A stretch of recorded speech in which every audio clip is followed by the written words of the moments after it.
ភ្លេចមើលខ្លួនថាខ្លួនជាកូនអ្នកក្រលែងហ៊ានប្រាថ្នាបានត្រឹមមើលពីចំងាយព្រោះស្រស់ឆោមឆាយព្រោះអូនជាកូនអ្នកមានព្រោះបងមិនស្អាតមិនចង់យកខ្លួនទៅក្បែរមិនហ៊ានព្រៀបទេ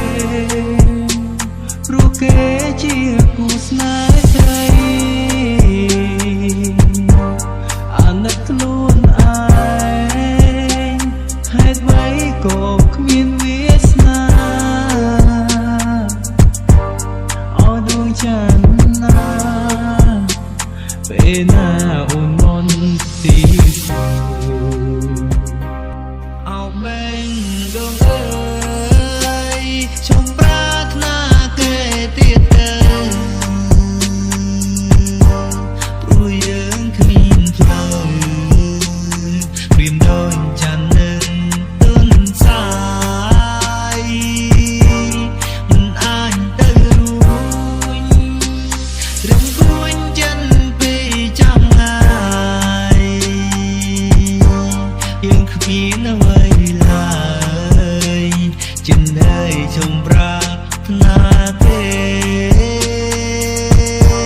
អោស្រីអើយស្រីហេតុអ្វីអូនខួរដូចច័ន្ទ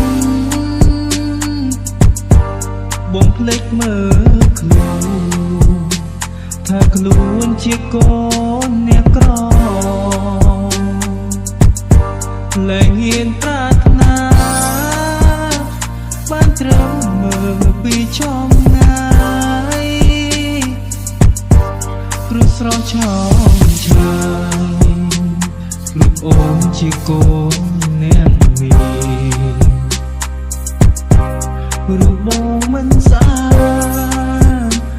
មិនចង់យកខ្លួនទៅក្បែរមិនហ៊ានព្រៀបទេព្រោះគេជាគូស្នេហ៍ស្រីអាណិតខ្លួនឯ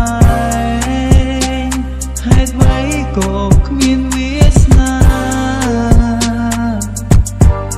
អោដួងច័ន្ទណាពេលណា